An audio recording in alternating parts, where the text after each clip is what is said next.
United States Coast Guard is back at the important peacetime job of hunting icebergs in northern waters. Wintry storms in the North Atlantic Ocean provide perilous adventure along the busy shipping lanes. Hunting icebergs, charting their position and course, and flashing warnings to ships at sea is everyday work for the Coast Guard. Grim memories of the liner Titanic and other vessels which have fallen victim to the treacherous icebergs are evoked by these huge pieces broken off from Greenland glaciers. 7/8 submerged, the great bergs endanger men and ships and must be constantly watched. The Coast Guard cutter Tampa is dwarfed by the menacing walls of ice, but much of the danger is removed when ships and planes of the Coast Guard maintain their constant vigil.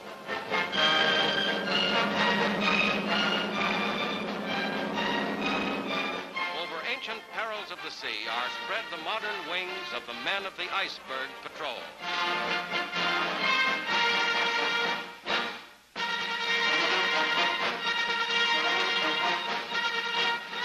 Former President Herbert Hoover returns to Washington after a 35,000-mile presidential mission.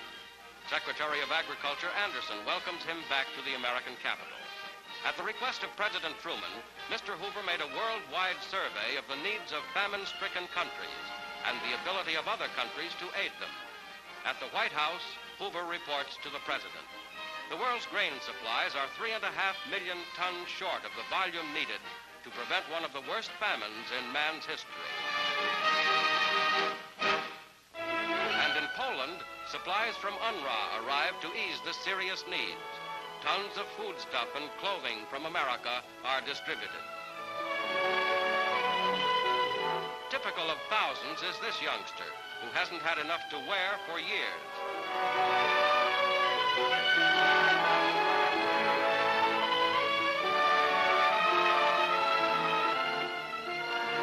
A little extra food above the meager ration brings a little happiness to a hungry child.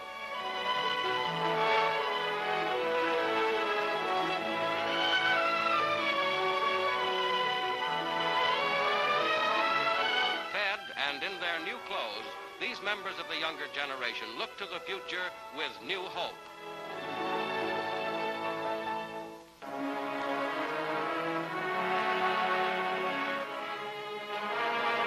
In New York City on a foggy evening, an Army plane seeking a nearby landing field crashed into the 58th floor of this Wall Street skyscraper. Parts of the plane, bricks, and chunks of mortar fell to the street. Fortunately, New York's downtown financial and business district was deserted at the time.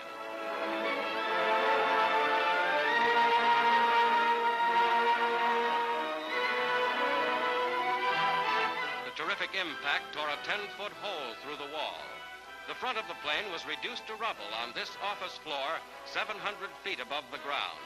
Here, 5 bodies were found, the pilot and 4 others, including a Women's Army Corps lieutenant.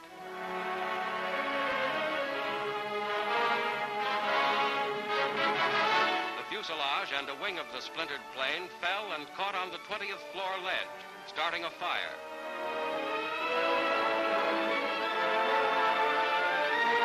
As the 5 bodies are taken away, this second terrible accident recalls last summer's similar tragedy, when a plane crashed into the world's tallest building, the 102-story Empire State Building. 2 such air collisions within 10 months in New York City spur engineers to find sure safety measures for aircraft flying over the crowded metropolitan area.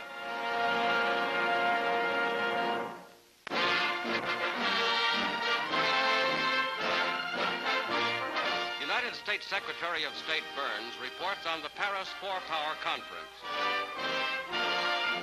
We did not reach agreement upon the treaties, nor upon the question of calling a peace conference, or our proposal for a 4-power treaty for 25 years to keep Germany disarmed.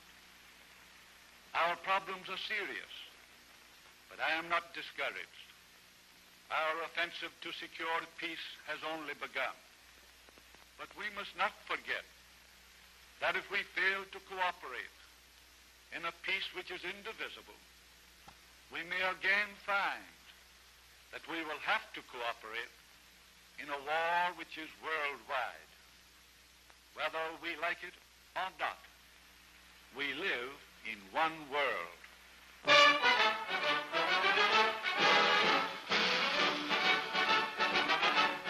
The flag of China goes up over a former United States warship at San Diego, California, and the destroyer escort is taken over by its new captain, Commander Lin, shown with American Commander Heerbrand, who will help convoy the ship across the Pacific Ocean.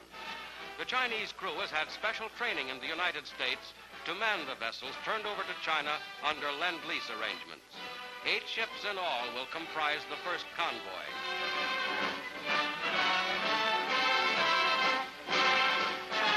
This looks like Chinese checkers, and the American sailors in return teach their Chinese comrades their favorite dice game. Sailors of both lands find a common ground of friendship as the convoy puts to sea.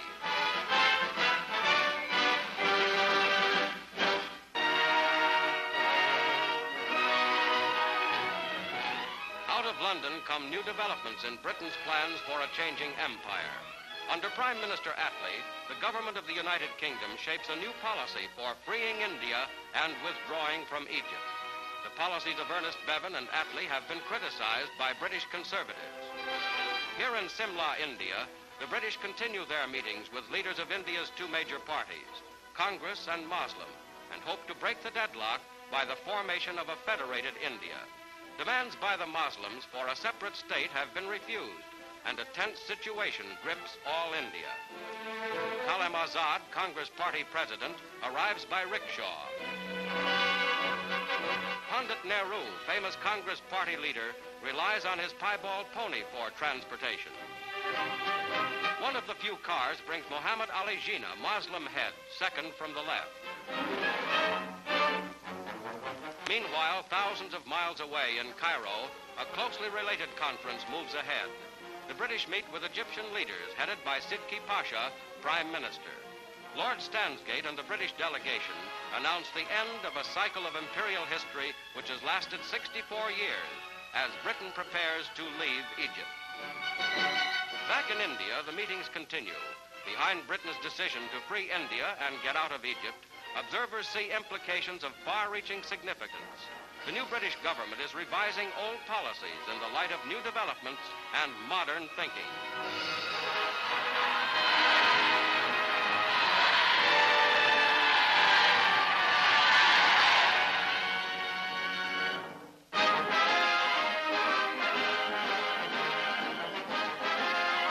Past the Statue of Liberty and into New York Harbor sails an Army troop ship with over 860 refugees from Europe, victims of Nazi persecution.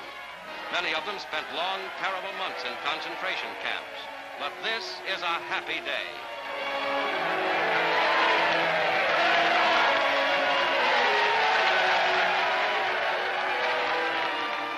In notorious Auschwitz camp, these girls' arms were indelibly tattooed with prison numbers. But in America, life will begin again.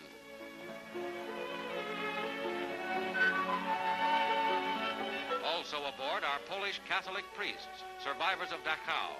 A Jewish chaplain kept this Torah with him through all his travels. Of the children aboard, 75 are orphans. Many of them are without any records of their homes or even their nationalities.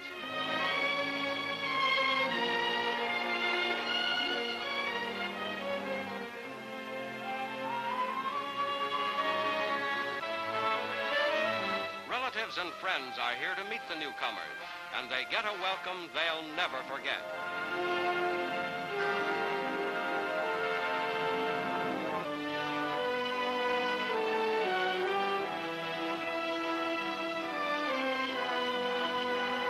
America opens her heart to those who long for life and liberty and the pursuit of happiness.